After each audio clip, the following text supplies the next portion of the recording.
the quality of real estate agents had been allowed to decline in America to a certain extent. I don't want to paint with too wide a brush on that, but there are certain areas where anybody who could pass a breathing test could get their real estate license, and that harms the consumer. Sounds like radio. Yeah, if you could fog a mirror, go ahead, crack the mic. Yeah, you get some slick lawyers, and they can have a big time with that, and that's what happened. This is the Mostly Middle Tennessee Business Podcast, a podcast about Middle Tennessee business owners and professionals. Mostly. Yeah, so Nick Woodard is you said you called him a ninja? Yeah. You barely ever never see him. He's always working. He's always hitting somebody in the mouth. Is that something that you prefer? You study up on realtors? I prefer low maintenance, high productivity. Don't we all? I mean, if you don't, you're kind of dumb, right? I mean, this is a business show, right? So there's your first business precept right there. Yeah, low maintenance, low headache, and high productivity. That's right. Often we start out with the opposite. We know that for sure in our business. Yes, we've had a few of those around too. Yeah. I mean, this isn't something you've always done, though. You started out a long time ago in an entirely different area. That's right. I spent a little over 18 and a half years in commercial printing. Printing? Yep. That was my family industry. My father was in the industry. My great uncles, my grandfather was in the industry, and not in the same company, but in the industry. And you and I met initially at the radio station. Yeah. I want to say probably in 12 or 13. Probably so. And you had did you just get Benchmark off the ground around that time? No. I actually left commercial printing in Y2K. Okay. And started in real estate and started out selling houses just like everybody else, knocking on doors, trying to get some business. Yeah. And worked with a large builders in Williamson County and kind of built the business up to that. And that's why I started Benchmark Realty, was to serve the 5 or 6 custom home builders I had cultivated. And that was through the printing business? No, I'd already left printing in 2000 and had begun real estate. And I got my license in real estate in 2002, actually. I got you. The interim there between 2000 and 2002, I was a rehabber, a flipper. Oh, but we didn't know that term back then. That's been invented by HGTV. I first heard that term right around that time. We were in Vegas. Yeah. So those of you just tuning in, just listening in, the guest we're talking to today is Mr. Phillip Cantrell. He's with you own Benchmark Realty. It's a really cool brand. One of the, I would say one of the best cultures in the real estate industry, at least here in the Middle Tennessee, because, once agents come on board, they typically don't leave. Yeah. That's something that's a huge feather in your cap. That's right. And if you're listening, this is a great episode, especially when if you're somebody who's in a job and you're maybe thinking about pivoting, making a switch in your life. You've heard me talk about before, I believe people from 37 to 42, 43, they have a reckoning. They either stick with what they're doing or they go, you know what, it's just not me anymore. There's something else I got to do. They yearn for something more. Is that what it was like for you? Yes. I had begun fooling with houses, renovating houses, fixing them up. I'm a heck of a trim carpenter, but it's not the highest and best use of my talents. Fixing them up on the side as early as 1988. Yeah. In conjunction with my printing career. So I was running parallel and realized that real estate was where I wanted to go, where I wanted to be. So I left commercial printing in 2000 and then started rehabbing houses, did that for a couple of years, got my license, founded Benchmark in the front room of our house in 2006, March 19th, 2006. So we just passed our 20th birthday. Oh, wow. And today we have we have 11, 12 locations in Tennessee, Kentucky, Alabama, Georgia, Chattanooga, mostly in Middle Tennessee, though. And collectively, our team we'll probably sell north of $5 billion in real estate sales this year. Yes, have about 2,000. A little bit of money. Yeah, a couple of bucks there. I wish I got to keep all that. Well, typically it's made up mostly of the house value. Yes, and what it goes for, is absolutely. It's all about that. That is a sum total of all the real estate that our people have sold. Well, it didn't start this way. No. Talk about your early, like when did you have any entrepreneurial leanings as a teenager or even preteen, anything like that? It's kind of funny. I really didn't. I always have been odd man out, if that means anything. My brother, I love him to death, but he is Dr. Cantrell. Right. He's got a PhD in geology. He's the book brain, very articulate, very learned, great fellow. I love him to death. But I was always the misbehavior. Yeah. The one that my mother said, why can't you just behave yourself? Yeah. In fact, she said in public, in front of other people, if I'd have had Phillip first, I wouldn't have had two. Oh, wow. Oh my gosh. So you got a certain standard. You're trying to, hey, hold my beer. I'll show you how bad I can be, So, I mean, how did that kind of play into like a mindset for sure you? Did. Really? Sure did. Self-esteem issues that you can't defeat me. And I learned that about myself playing football in high school. I'm not much to look at now because I'm almost 67 years old. Yeah. So young. But yeah, when I was a kid, when I graduated from high school, I weighed 195 pounds and had a 30-inch waist. Yeah. So I was boss, and I was starting defensive end on my high school team. And I was starting defensive end because they could not stop me. And that attitude, that blood in the eye, attitude has been prevalent throughout. It's a theme that's recurring throughout every venture that I've ever tried. So with mom, she's still around? Nope. She passed away a long time ago, Gotcha. 2009. Was it something that was like a kind of a craw in your side? Oh, yeah. Really? Oh, yeah. Really? Yeah, we had conflict all the way through. Really? In fact, as a Christian, it really doesn't matter what your feeling is about your parents. You have the fifth commandment, and it says, honor thy mother and thy father. Yeah. And it's the only commandment that has a promise, by the way. Yeah. So when she fell on hard times, had pancreatic cancer, then my wife and I were her primary caregivers.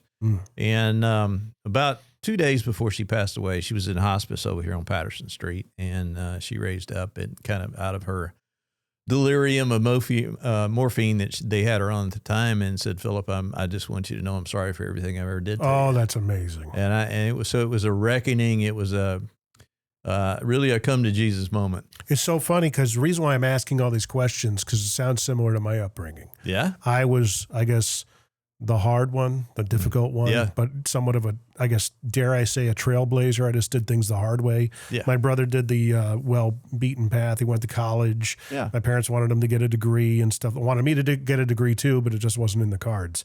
See, Jim, this is why we get along so well, because we're right there. We're right 2 peas in a pod, brother. But the same thing happened with my brother because they were so intent on putting him on a certain path.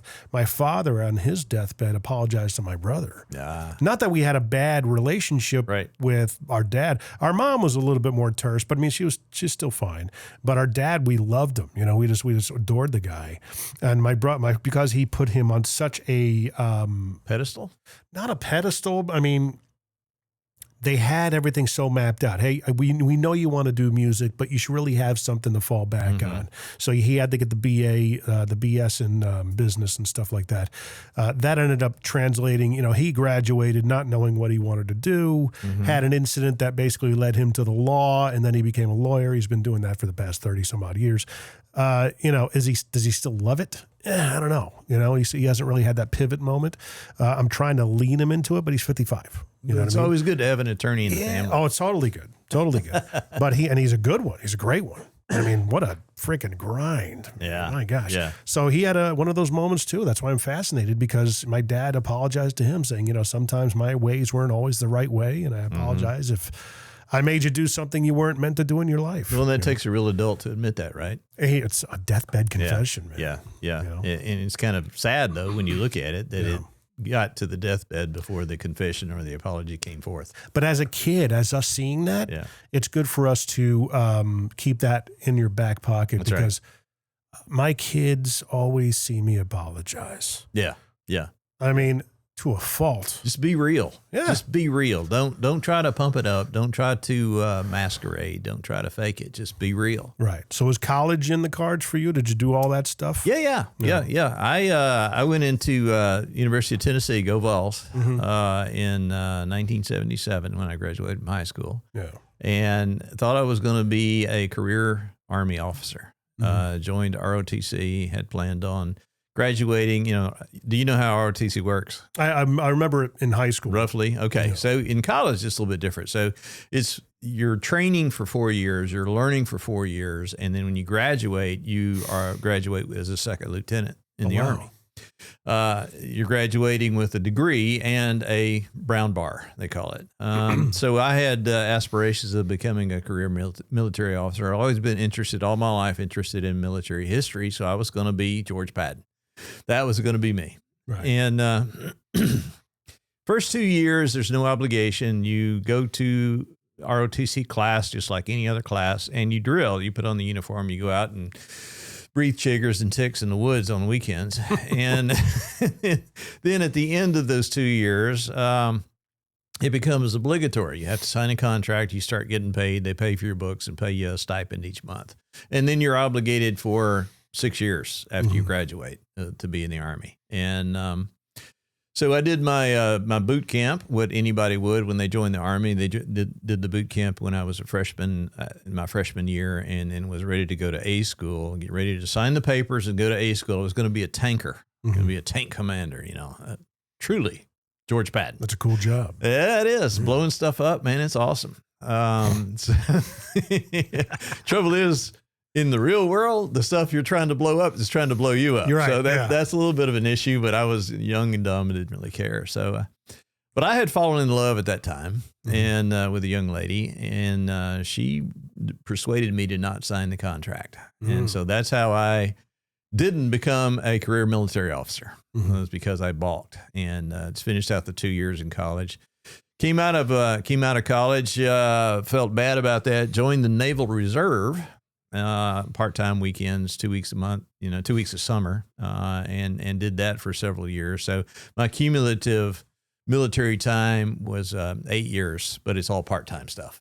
So anyway, my dad and I started a commercial printing company together about a year or so after I was out of school, and named Cantrell Graphics. Imagine that. And so we grew that up to about, I don't know, we had 6 employees, I guess, in a 5,000 square foot printing plant, and other printing companies saw what we were doing, came and made us offers to acquire us. And his energy level at the time was kind of plateauing. He was in his late 50s then, and I was still young and dumb and in my 20s, and my energy level was going vertical. So rather than divorce the family, we sold the company. We were having a lot of conflict on how we wanted to grow, how fast we wanted to grow, what we wanted to do. And he was like, take it easy, take it easy, take it easy. And I was like, no, we need to go, blow and go. Let's go. So anyway, we sold the company in 1988. I went to work for another printing company in town. Excuse me. You're good. Went to work for the acquiring firm for a little while. That didn't work. Went to work for another printing company in town, became sales manager, worked my way up through that, and then finally wound up at a larger firm in Nashville, and ended my career 18 years into it as general manager of a 54,000 square foot printing plant. There were the 2 owners and me, and everybody else worked for me. So that was where a lot of my business expertise came from. And if you know anything about commercial printing, it's a cutthroat business. It is bloody. You will rip each other's throats out for sport and lose a 20-year relationship over 3 cents per thousand. There is zero loyalty. It is a fiercely competitive industry, and you either sink or swim pretty darn fast. Wow.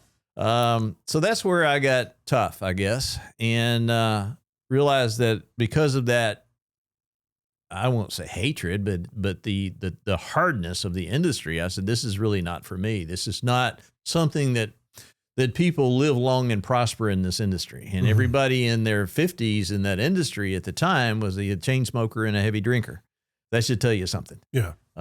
So I said early on, when I took some of the money from where we sold Cantrell Graphics, and I said, I'm just going to start rehabbing houses. So I would buy them, move in them, fix them up myself, nights and weekends. And that worked pretty well. And it was fun. I like working with my hands. I like seeing a rough product turned into a finished product. Was that something that you were familiar? Did you have a carpentry background before that? My dad had always been into woodworking when I was a kid. Yeah. And he had a shop, always had a shop in our basement. And he liked to refinish furniture. He would take an old pie safe or an old wardrobe and pull it apart and repair all the pieces, refinish it, put it all back together, and have a beautiful piece of furniture right there for everybody. In fact, I still have a couple of pieces he did in my house. Oh, wow. Which is kind of cool. So there's an inclination, but never any formal training is the direct answer. Right. So you just went into it, hey, I'll just figure it out. Pretty much, yeah. Rehabbing, flipping houses. Yeah, I mean, at the time, the internet was non-existent. Yeah. And believe it or not, I come from a time before cell phones and the internet. So I know. Great time. We would read magazines, and there were magazines called Country Home and those types of magazines. And This Old House, that show I think is still on, actually. Dude, I used to love watching that show. And by the way, Norm Abrams is finally retired completely and lives in, I think, Maine, somewhere on the coast. Of course he does. Incognito, and nobody knows him, and he's just a little leave guy. me alone. Just, That's right. I want to stay in my old house and just had enough. He's had enough. Anyway, long story short, that's where I got my start in real estate. There you go. And I realized that I needed my license to be effective at that. And, I have two speeds, wide open and full stop. Mm-hmm. There's no real in between there. So if I'm going to do real estate, then I'm going to do real estate. And we did. And we have, and we continue to.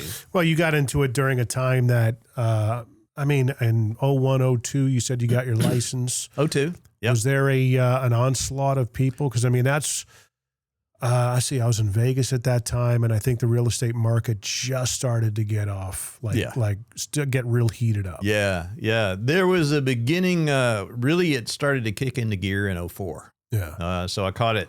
Yes, Lord was looking out for me. I caught it right on the upswing. Right. And really had a really good run there for several years. And we were dealing in the larger high-end stuff in Williamson County. I mean, our average list price then was, I think, about $850,000. Mm-hmm. And that would probably that's average now. Yeah, well, it would probably be $1.5 million, $1.7 million house now. With the way they've been inflated. But so I thought I had built a team of about 13 agents there and built it up, and I was the main rainmaker, and there were those other agents were setting site, doing various things for the builders, and we were moving and grooving. And then 08 hit, and that was the mortgage crisis, the financial crisis in America, which absolutely devastated the economy. And it hit the high end market first. It hit so hard, so fast, it was like somebody flipped the light switch off and forgot to tell us the store was closed. Literally, you had calls and appointments all the way on till Thursday, and then the phone just stopped. Mm-hmm. And my largest builder came to me after a couple of weeks of that and said, my houses are not selling.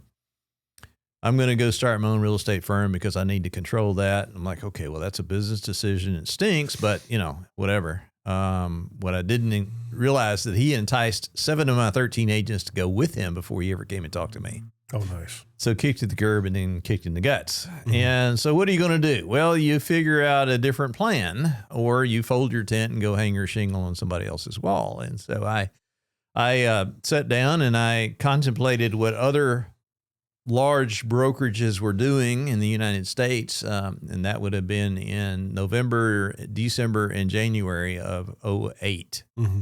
And rewrote our business plan and relaunched Benchmark under a fee-based revenue model February 1 of 2008. And fee-based, if you know anything about real estate commissions and how they work, typically a traditional brokerage takes a percentage of the agent's commission. Mm-hmm. So if an agent sells it, gets a $10,000 commission, the brokerage gets $3,000 of it, the agent gets $7,000. That's a 70-30 split, and that was the prominent structure then. What we did was I said, well, let's look at what other industries are doing. What are the best practices in other industries? And this is kind of an important point here. Mm-hmm.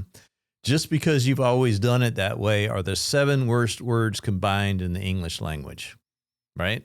So you look outside your industry for best practices, and that's what we did. Looked at the insurance business. You think about insurance. If you sell a policy, as long as that policyholder continues to pay, that agent has revenue. So why can't we do that in real estate? As long as that agent is alive and producing and doing something, they're going to pay us a fee each month instead of a percentage of their commission. Mm-hmm. That's what I mean when I say we switched it to a fee-based model. Yeah.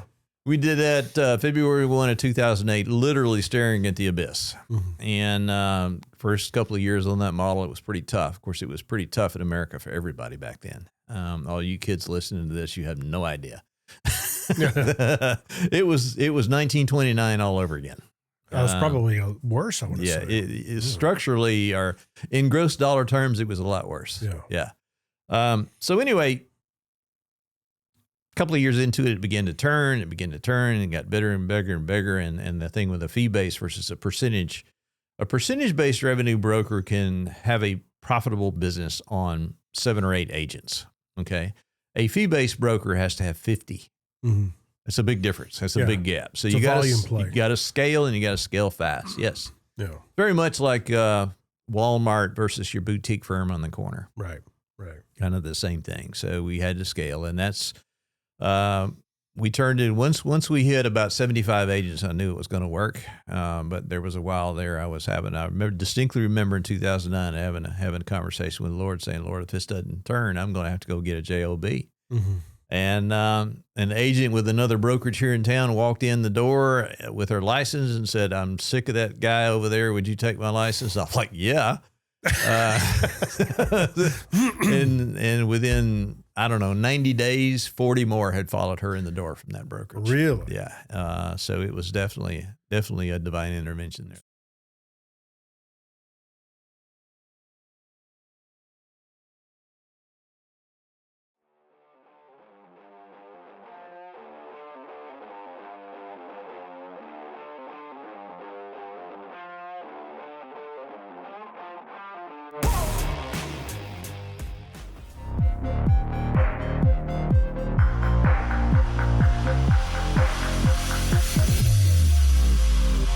Whatever you want to film, wherever you want to film it, we can film your show from just about anywhere. Want to film a special episode of your podcast in a new location? We can do that for you. How about creating your short form video content at home or in your office? We can do that for you. Whatever you want to film, wherever you want to film it, it's your show. We just produce it for you.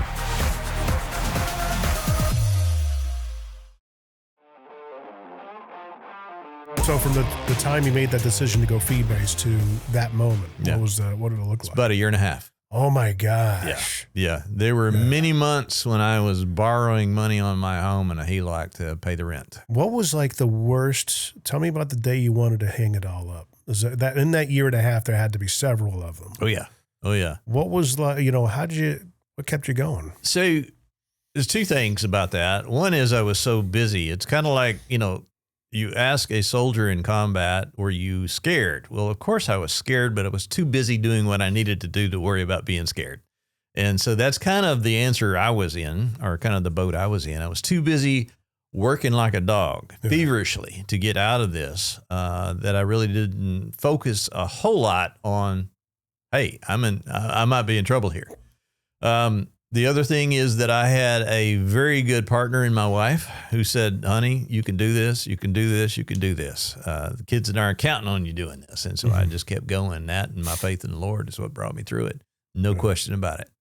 Because, there's so many business owners right now listening to this that are probably having days like that. Yeah. Yeah. We went through a season, we're still, kind of coming out of it now, where my business partner, John, and I, we didn't take pay for probably a good year and a half or so. Mm-hmm. And we finally just started paying ourselves a little bit. But we're also in a very, we're not in a commoditized industry. We're in a very want-based industry in terms of the lighting and stuff like that with car washes. Yep. We're trying to get more to a commodity where we're in need, and we're getting in that general direction. But man, when you have something that kind of dries up, it's like you start panicking. It's physically painful. Yeah. It's physically painful. And and what you have to be careful of when you're in a scenario like that is letting it go to the dark side. We all have a dark side, and we have a choice. We can either harness the dark side for productive measures and be positive with it, or we can let the dark side take it over. And that's where people have drug and alcohol use problems. Mm-hmm.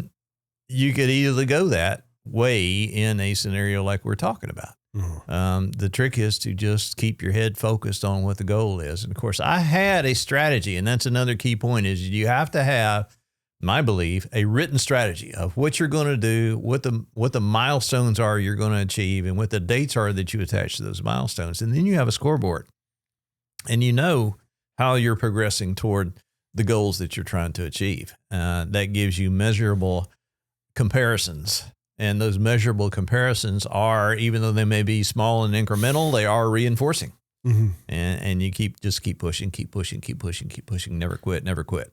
Well, those little moments of like your, construction company that was feeding you for a while, they doing what they did and, knocking you down and kicking you while you're down. So those are motivating moments, aren't they? Yeah. So going back to the personal issues with family that we were talking about a minute ago, the basic point of somebody says, you can't do that, you shouldn't do that, you ought not to do that. My comment is, hold my beer. Right. I'm going to show you how to do this. You literally have two choices to make at that when you have those instances. That's right. I had a teacher in the 8th grade, or it was 7th grade.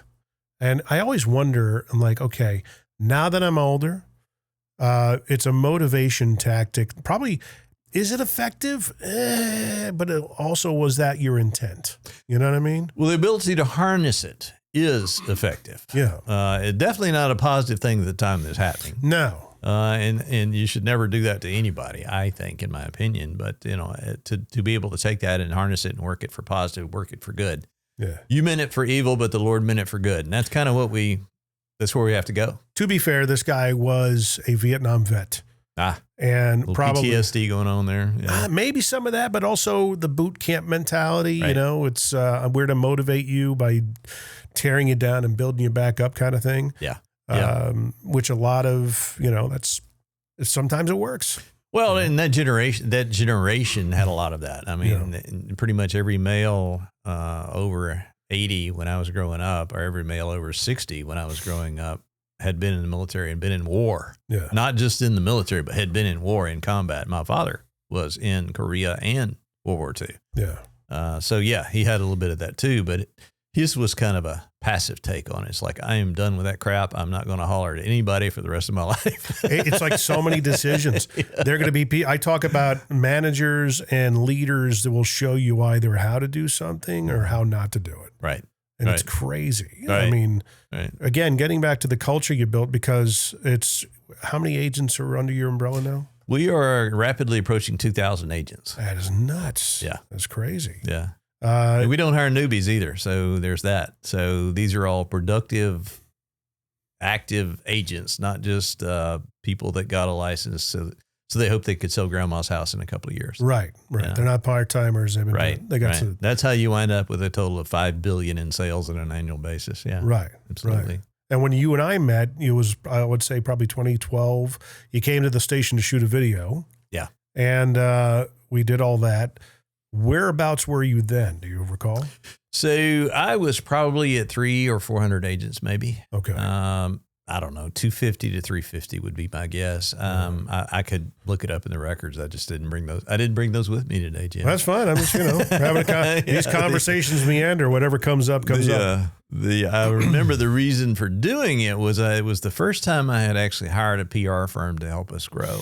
And I characterized Benchmark then, and I do now, as a recruiting company that happens to be in the real estate business. So if you look at, what you have to know what business you're in.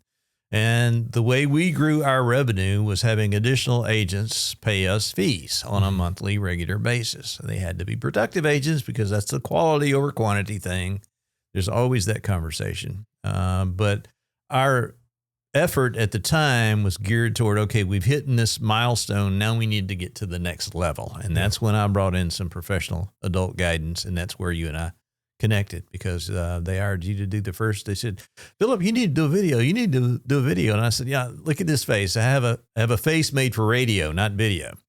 And they said, well, I thought you were a good looking dude. Jim put me in the corner and turned the camera on and started talking, and I was it turned out really good. Here we are. Yeah, it's still on the Benchmark YouTube channel, by the way. We should probably refresh it. Yeah, there you go. There you go. Fortunately, I'm not in charge of those things any longer. Right. So as you build a business, I think it's a lot of gurus, people out there, especially on social media now. A lot of them like to say things, well, you got to know when to say no, and you got to, you work on your business, not in your business.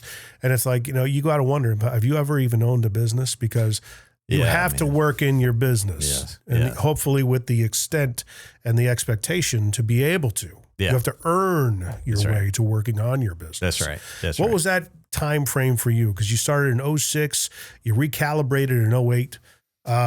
When did you feel like you really were able to work on Benchmark? I distinctly remembered it was 2011. Wow. That's when I hired my first principal broker to supervise the agents. Mm-hmm. And then my focus was on growing the business and recruiting and developing the processes and operations of the back office. And, you can have a lot of people, but if you have you can have a lot of agents, you can have a lot of sales, but you don't have a back office operations to support that and streamlined operations, you can get upside down pretty fast and become unprofitable. And so that became my focus. But that was 2011, 2012 when I hired the first principal broker and split my job.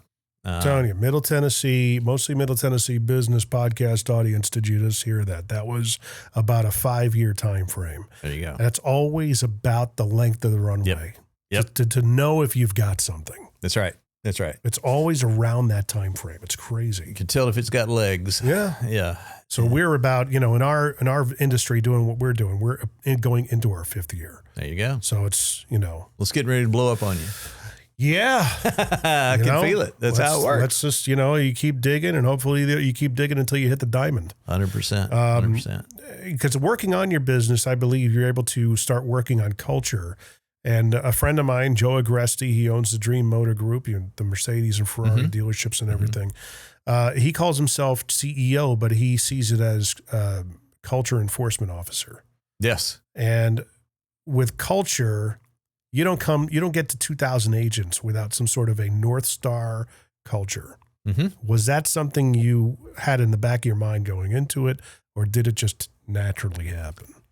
Not going into it, because you're busy selling houses and you don't really have time to think about it. Then when we switched over to the fee-based model, when I rewrote the business plan, formal 48-page business plan, I incorporated it into that. This is how we're going to do it. The idea at the time of doing that was seeking capital, and never could get anybody to give me any money, so I just did it myself. School of Hard Knocks.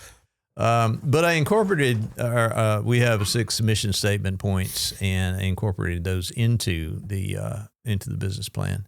And it's carried through all the way. All of our conference room walls have these points on the wall, and it's been a good guiding principle for us. And then, by the way, CEO, that's an interesting role that I've held for a long time.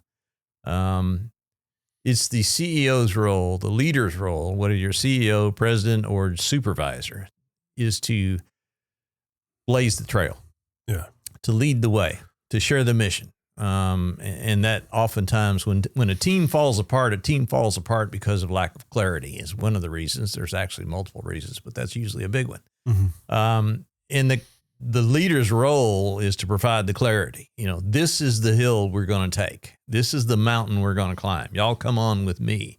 And they've got to know that you're willing in there digging it with them. So you lead from the front, not from the back. Mm-hmm. In that role, you send a lot of communications out. So, 2,000 agents, we haven't always had 2,000 agents, but I've always been a constant, steady stream of communication going out to everyone that worked for us.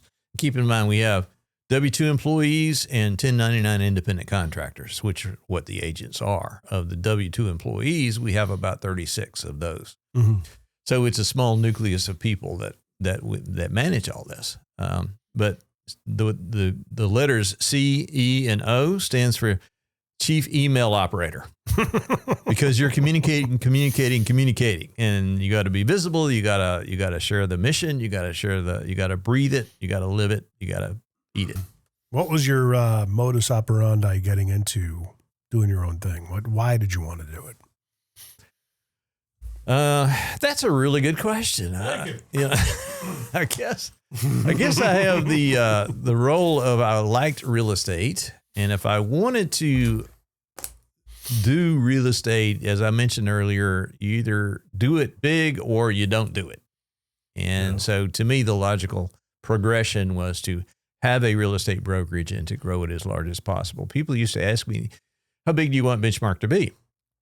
And, what do you want it to look like? And of course, I had a strategy, I had a business plan, but my answer was to ask them a question and say, do you have children? Yes. Well, if your child is a baby and somebody asked you, how big and strong and smart do you want that baby to be? What would your answer be? And their answer would be, well, as big and strong and smart as it possibly can be. And that's my answer about Benchmark. Right. I want to be as big and strong as possible now. Would you be, if you went back in time and told yourself where you are now, would you be surprised back then? I don't think so. No? That really sounds arrogant as crap when I say that, but I don't think so. I think in my world, there were times of concern, but there was never times of doubt that I would make it, that it would grow, that it would do what it was supposed to do. It's just, I got, used to call it blood in the eye. You get blood in the eye and this is going to happen. I'm going to put my head through that wall and I don't care what happens. Does your garage door sound like this? If it does, it's screaming for help. Call Incredible Doors, 931-348-DOOR. We're making garage doors in Murray and Williamson counties work better and sound better. We just make them incredible again. Go to IncredibleDoors.com or call 931-348-DOOR. Follow us on Facebook for specials on maintenance visits, keypads, and other items. 931-348-DOOR. IncredibleDoors.com.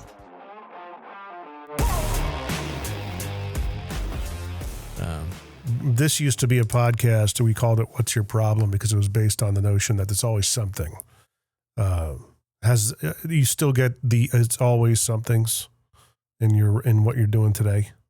Do they still pop up? Well, let me clarify what I'm doing today, okay? Because I have I actually sold Benchmark in 2020. Oh, okay. I sold it to United Real Estate, which is the largest real estate broker, the 7th largest real estate brokerage in America. All right. I maintained running it for the last 5 years. And at the first of this year, I have stepped aside and said, okay, I'm now an independent contractor. I no longer own it. I no longer run it. I have put the team in place, and it got to the point where this is a whole different conversation of mergers and acquisitions we could go into. Sure. But I realized that if I kept hanging around on a daily basis, 12 hours a day, that I was inhibiting the growth of others. Mm-hmm. And you have to make sure your team leaders coming behind you have the ability, have the runway to grow and do things the way they want to do it. They can kind of expand and flex and everything. That's right. So back to your question. Mm-hmm. There is always something, and usually it's an external factor. In the real estate world, it was 2008. The market just went to crap. That was a big something. That was a big something. Yep. And it took 5 years to get over that, market-wise. Right now we have, in 2019, we have the class action lawsuits that were launched against NAR and the real estate brokerages. I remember. And those have they're not over yet. Here we are 6 years later, and they're not done yet. Yeah, the lawyers love that. Yes, they do. Yeah. So far, keep it going for another 6. The settlements are north of $1 billion now. Oh, wow. It has really damaged our industry, and it has fundamentally altered the structure of how real estate brokerage happens. And now, again, to a layman, those lawsuits were mainly about clarity and transparency on commission structures. Yeah, well, price setting. They were based on antitrust. They were antitrust class action lawsuits. They were puffed up, but fundamentally, if you as a consumer go to engage a real estate agent, you need to understand exactly how this entire process works. And I fundamentally, to my core, agree with that. But in many cases, it was like, well, this is the way we've always done it, so you're going to pay me X percent. And the X percent had sort of become a standard assumption. And that's kind of where the price fixing comes in. Yeah. You can't have a standard assumption. And the process the quality of real estate agents had been allowed to decline in America to a certain extent. I don't want to paint with too wide a brush on that, but there are certain areas where anybody who could pass a breathing test could get their real estate license, and that harms the consumer. Sounds like radio. Yeah, if you could fog a mirror, go ahead, crack the mic. Yeah, you get some slick lawyers, and they can have a big time with that, and that's what happened. So you had the seller side claims, and then you had a whole raft of copycat lawsuits. There were actually about 26 total lawsuits. Oh my gosh. Fundamentally structured around the seller side of the transaction, and then the other set structured around the buyer side of the transaction. So it's really been kind of complex, but that was another 2008 moment for our industry. And I think that's, if you paid any attention to the news line, the headlines of the news in our industry, you've seen a lot of consolidation going on. Remax and Real, Compass and Anywhere. And Anywhere is the conglomerate that owns Coldwell Banker and Century 21 and all those brands. They've all now coalesced into large, massive brokerages. That's where things get dangerous. That's where they get dangerous. Yeah. Because we saw that in radio with 96, 97, the Communications Act came down. Yes. Lifted all the restrictions. Yes. And all of a sudden, all these companies could start buying up the mom and pop sticks. That's right. And now we see what that's turned into. Yeah. Yeah. Well, it's turned into YouTube. Is what it turned into. Yeah, pretty much. I mean, it's your public servant radio signals have become just. I still think there's hope for it in the form of that they could feed podcasting for the entertainment notion. But guys, you still need live on the air immediacy to feed information to the general public. And when you don't have staffs in the building, engineering and stuff like that, it's, they barely have anybody on the air live anymore. Yeah. And because of the consolidation. Wow. It's interesting. It is interesting. It's amazing how there's so many parallels to radio, because radio, I saw parallels with the car business. We kind of, there was a mystique around what you're talking about in early, I guess when you got into it, when you had more elite people in the real estate business, but that mystique was around that commission structure. And I guess this, really pulls that off. The same thing happened with the car business. I mean, the internet was a game changer for it. Yeah. There was you pretty much know what the price was. Yeah. And what the cost was. And everything. I did, so that's an interesting analogy where you're going with that, because I did a talk one time on the car business and relating it to the real estate brokerage world. And I was focused on traditional car dealers and the painful process that we usually, as the consumer, encountered when we walked onto a car lot versus Carvana. Yeah. And Carvana is, you look at it online, it shows you all the warts and stuff that you say, okay, I want to buy this car. They bring it to your house. You don't have to go see anybody. Anyway, the real estate world is kind of evolving from the traditional car lot world into the Carvana world. And many real estate brokerages have not realized that yet. From that standpoint, they're probably dead men walking, figuratively speaking. Because if you don't modify and adapt and walk with your eyes on the horizon to see what other industries are doing, what other technologies are impacting those industries, then you can be devastated by something you never see coming. And that's where a lot of businesses fail. I would say that's probably where most businesses fail. Yeah. In our world, in the real estate world, AI is going to be the next big impact. I was going to ask about that. It's so you think when a real estate agent takes a listing, when they meet with a consumer, it's person to person, and that's an important part of it. That's the thing that AI can never do. But from that point forward, it can pretty much be done by a machine. Writing of the description, taking, getting the photographs and polishing them up, putting them on advertising medium and sending them out and trying to market the home. All of that is pretty much in the can with AI now. And there are a lot of agents who really haven't clued into that yet. I don't know if you read the article recently, but there was a fellow who in Florida who sold his house from beginning to ending with himself and AI. Wow. He went on AI. He generated the marketing description. He took the photographs. He loaded them up in the AI. I think it was Claude that he used. Created the entire marketing package. Sold the house. Buyer came along. Claude helped him negotiate the package, tell him what to do, and then generated the contract for the sale and then the closing documents also. And all he had to do was go file them at the courthouse. Now, peel back the layers on that story. The guy was an attorney. Okay. So it's a little bit of disingenuous information that's being promulgated there. But the bottom line is that a significant portion of what real estate agents have traditionally done is now done by a machine. Yeah. And from that standpoint, it is pretty much a 2008 moment for this industry. Where do you think it's going to go? I mean, is it really, because 08, I guess 08 pretty much shook off a lot of the people who adopted real estate. The last couple of years probably shook some people off. Yep.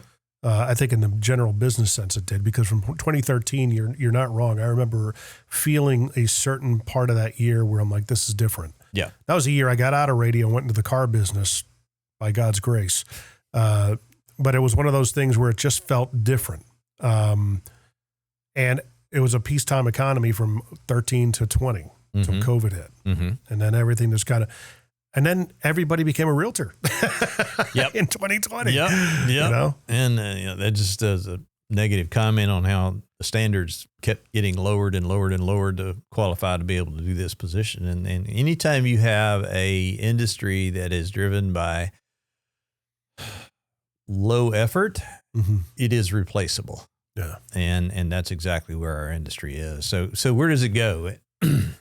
I think they're going to be, just as there is with the mergers and acquisitions and consolidations, where I think that within the next 5 years, you're going to see a dozen massive brokerages nationwide, and the middle guys are going to get squeezed out. They're going to either get put out of business or acquired, and the boutique firms will be fine because they have the reputational excellency on a local level that they have that security as long as they maintain high quality service.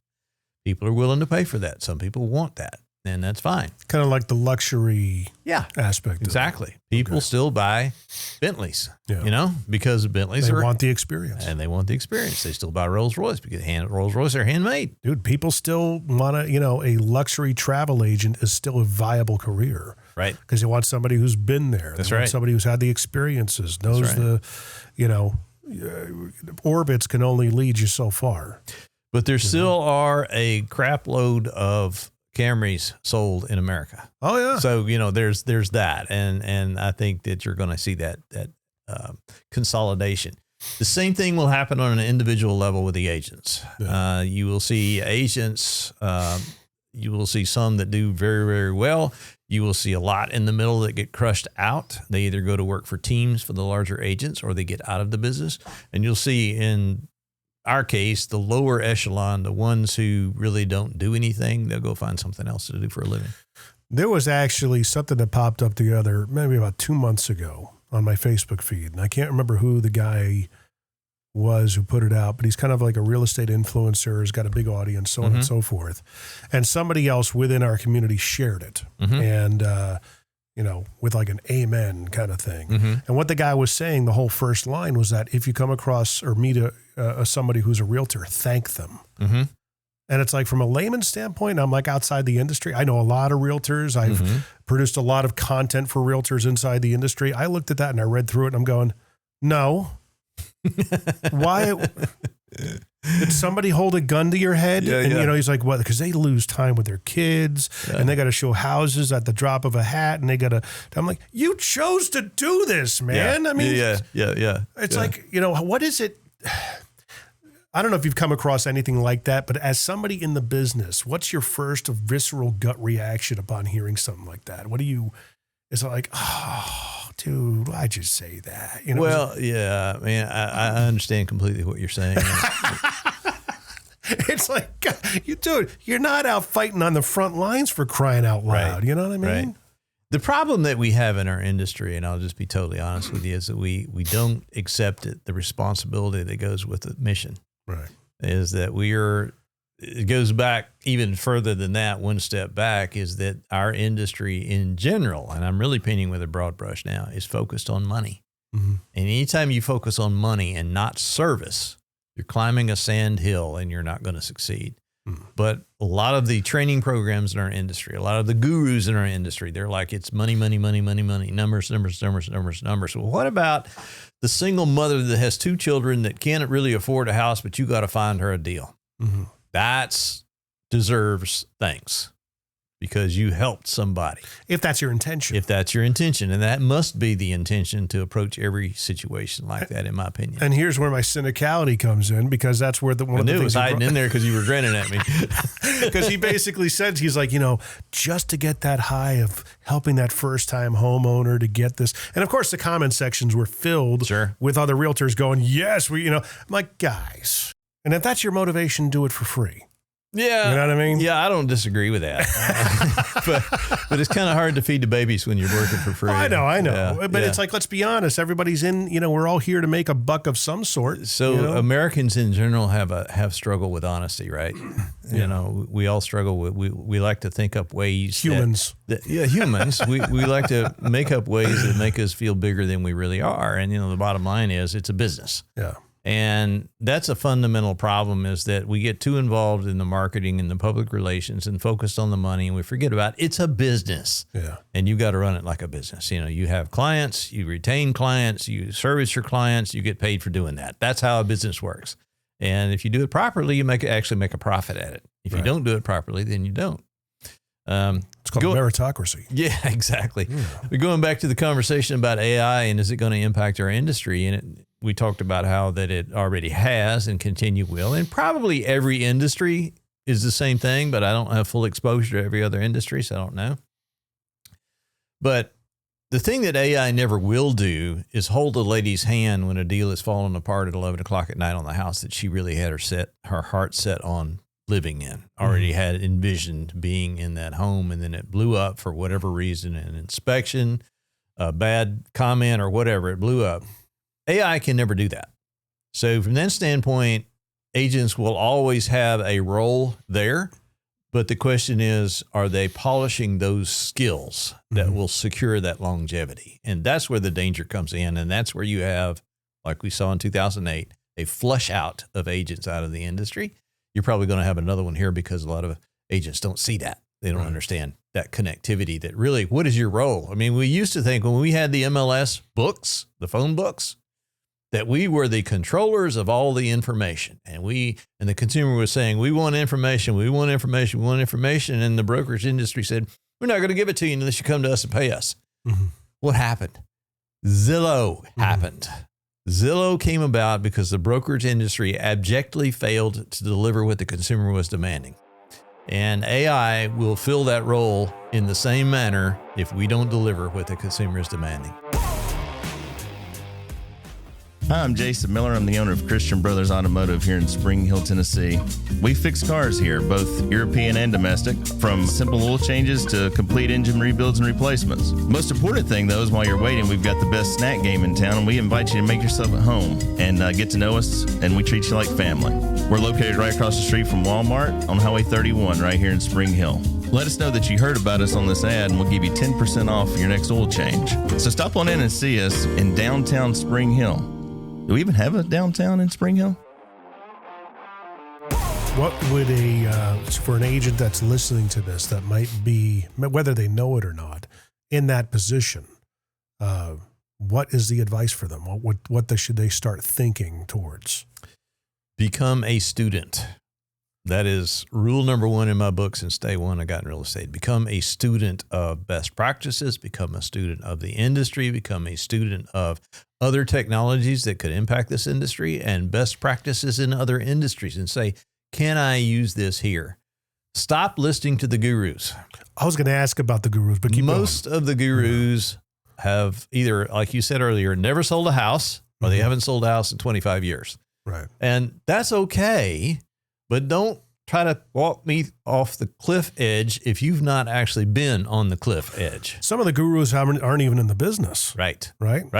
I mean, what's any example of, like, because again, my business partner, John, and I, he's he's almost like, I call him Gary V, but clean. He doesn't swear or anything. The Bible's like an organ to him. Good for him. You know, and I struggle with it being an organ to me, but I'm a believer as well.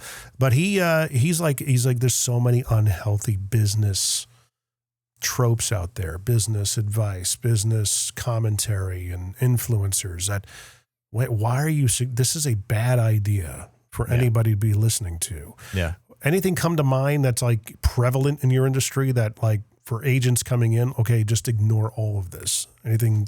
You just said it right there. Just ignore all of this. Right.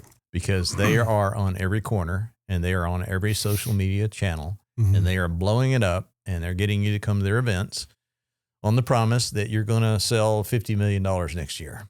Right. The only way you're going to do that is belly to belly, taking care of the consumer on a consistent, regular basis over time. And everybody who's ever done business with you needs to know, everybody you know needs to know you're in the real estate business. And this is how you feed your family. This is how you earn your living. This is a business to you. And as my old boss used to tell me, you know, you hold on to them with iron talons until they buy or they die. and even after they're dead, you check on the wife, you know? So it's very car business-esque. Yeah, it is. But very similar. So, you know, statistically, we don't do that in this industry, though. What we do is we say, okay, well, I got a sale. Whoopee, let's have a big celebration, put it all over social media. By the way, nobody gives a crap about what you did yesterday. Okay. I just newsflash for all you new agents out there. Nobody cares. Nobody cares about your trophies. Nobody cares about Realtor Prom. Nobody cares about any of that stuff. Realtor Prom. Well, what's Realtor Prom? Well, it's the association events where they pass out glittery awards and everybody dresses up in their long dresses and their tuxedos. Have you seen how great I am? Literally, it's a Realtor Prom. Yeah. Realtor Prom. That's awesome. You hang on to your agents, you know, statistically, not your agents, but your consumers, your customers, your past clients. 99% when surveyed, and NAR released this survey several years ago and they've re-released it several times. They've put it out there again and tested it again. Immediately following a sale, 99% of consumers would say, I'd use the same agent again. Right. 2 years later, do you know what that percentage drops to? Oh, good. Abysmal, I bet. 8%. Yeah. They don't even remember the name of the guy. And only about 20% actually remember the name of the firm. Yeah. So this is a huge failure, and it just highlights exactly what we're talking about. We're like rocks skipping across the pond. We're focused on the next deal, the next deal, the next deal, the next deal. And that's what the gurus are telling you to do. Yeah. Get leads, get leads, get leads, go to the next deal, get the money, get the money, get the money. And that's not where success lies. Success lies in farming the field that you have been given consistently, regularly. Any farmer will tell you that you have to maximize capacity on the field that you have and stop looking at the neighbor's field. Double down on relational. That's it. That's it. Go away with the transactional. That's exactly it. Because transactional is it's so the same in the car business. Yeah, you know, it's every business because it's a business. Yeah, you gotta. It's when it's hunt and kill. Yeah, you know, like that. Yeah. And you're at the beginning of a career, and I remember having my back against the wall going to the car business. That you had to have that attitude. Yeah, you know, nurturing the relationships that you just had. I would do that intrinsically because I was late to the game in the car business. I wasn't a 20-year-old, and I understood the nature of the importance of relationships.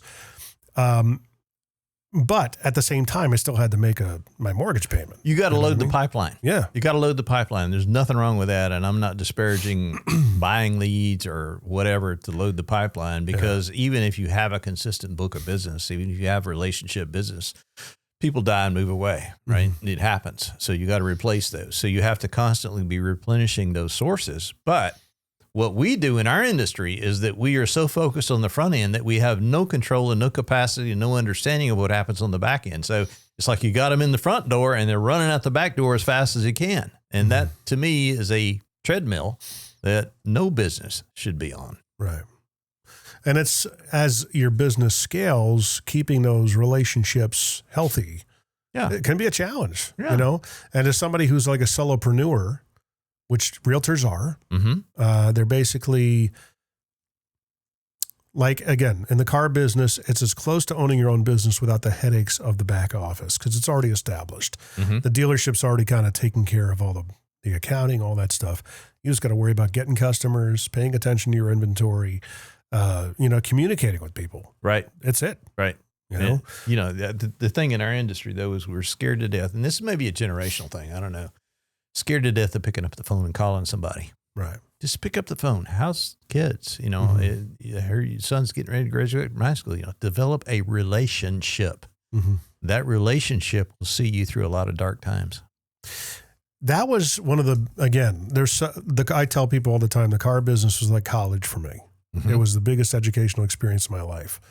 And our general manager at the time, because he said that, just call your clients. Yeah. And we're all like, what do we say to them? He goes, sup. Yeah.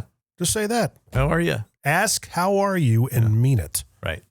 I really want to know. Sincerity is key. You cannot be superficial when you're adopting that approach. And when I first got in the printing business, working for another company, I was in sales. And remember those gray metal desks that they used to have in all the businesses? The monuments. I think they were military surplus or something. But anyway, he walked in first day, and I had been running a small printing company, and I had some point of contacts to work with, but I didn't really have a big book of business. Yeah. And I said, how am I going to get business? He walked in and slammed the phone book down on my desk. There's your prospecting database. Go. An agent will come to me and they will say, oh, my business is in the toilet. I can't figure out what to do about it. Can you help me? Can you advise me? Can you give me some tutelage here, some mentoring? And I was like, first question I will ask them is, what does your database look like? Mm-hmm. And I could tell by the way they answer that question that they generally don't have one. Mm-hmm. They have not kept up with those that they've done business with in the past. Mm-hmm. Sorry, not a whole lot I can do for you. Go buy some leads.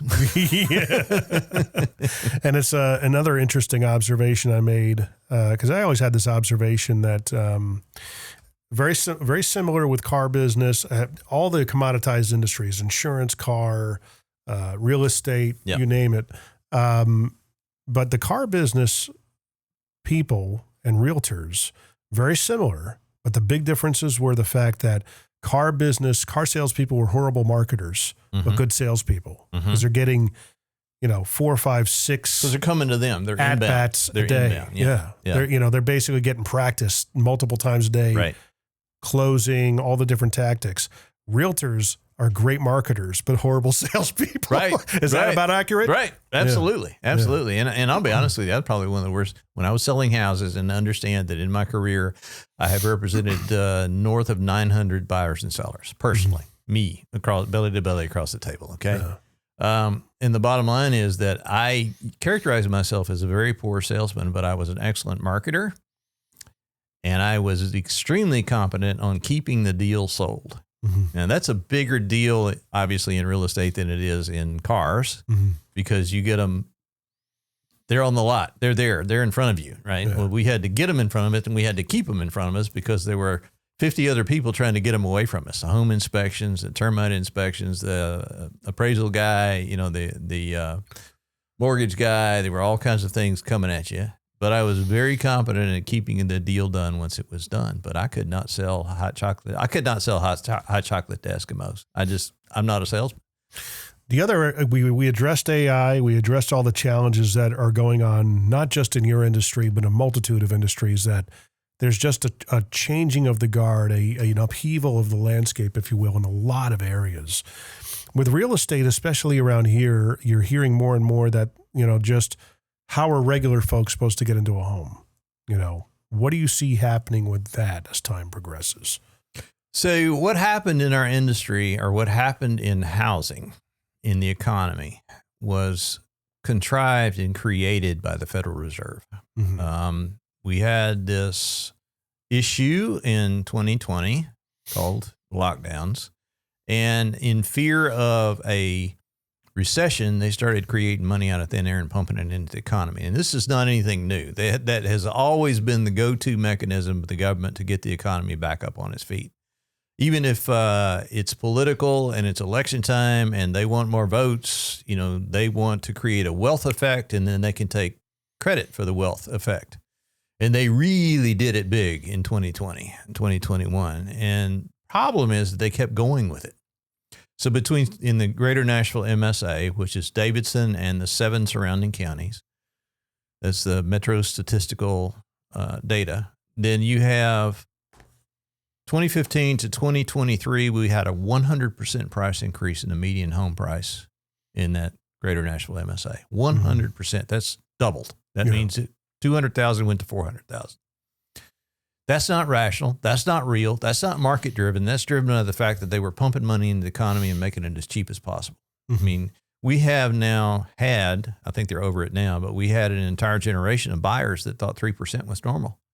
You go back through and I'm talking about mortgage rates. If you go back through the history of the U.S. mortgage market for the past 75 years, do you know what the average rate, including the 2% rates and the 18% rates that I remember from the 80s, you know what the average is? Say 8 or 9. 6.72. So we are just now getting back to normal. Right. Now, answer your question. Those prices must come down. And I just broke the cathedral when I said that, because nobody wants to see prices come down, but they must come down. My hope is that they will come down gradually, slowly, by conservative money, physical policies from the government. My fear is that they could come down because of an economic crash. That would fix it pretty fast. Yeah. You know? And if you're prepared for something like that, it's a buying opportunity. 100%. 100%. So, my belief is that if it will happen that way, come down slowly and gradually and orderly, then this problem will take care of itself. The only other alternative to that is a easing of the government restriction on new construction. Swanepoel T360 Consortium, which is a consulting consortium out in California that studies our industry, they released a report not too long ago that said of all new construction units across the United States, $95,000 is government fees and permits. You can't build a $180,000 house if you've got $95,000 on average that goes for fees and permits. So that's got to be moderated. That has got to be controlled. It's gotten completely out of control. Now, understanding that is California to North Carolina. So that's the average is 95,000. The other thing to do that is repurposing existing structures, commercial buildings. We have a lot of city centers that have dead real estate in them. Shopping malls. Shopping malls is another one. It's a big difference in a commercial structure, and a residential structure is quite different in the way it's constructed. Because number one, in the high rise, there's 18-inch concrete walls, and you got to put a hole through there to put a pipe. So there's more electrical, there's more piping, there's more water. So the retrofit is going to be difficult, but it can be done if it's structured properly and has the proper support.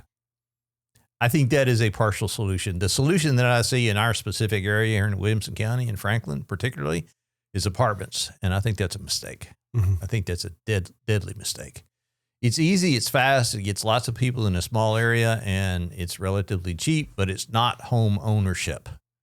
Home ownership, owning the place where you live, is the number one path to long-term wealth that America has always seen, and it will always see, because you have pride in where you own. You don't necessarily have pride in where you rent. And you got guys like Cardone out there that talks about renting where you live, but owning multiple doors, renting one kind of thing. Speaking of gurus that don't know jack. Sorry. He's the millionaire and I'm not. I just need to shut up. So he, one of the things that they've been talking about and we've been seeing a movement towards, and I love it, is hopefully a possible abolition of the property tax. They're doing it in Florida. Yeah. I would imagine that would spur a little bit of movement too, because basically you talk about home ownership, but with a property tax, you don't own it.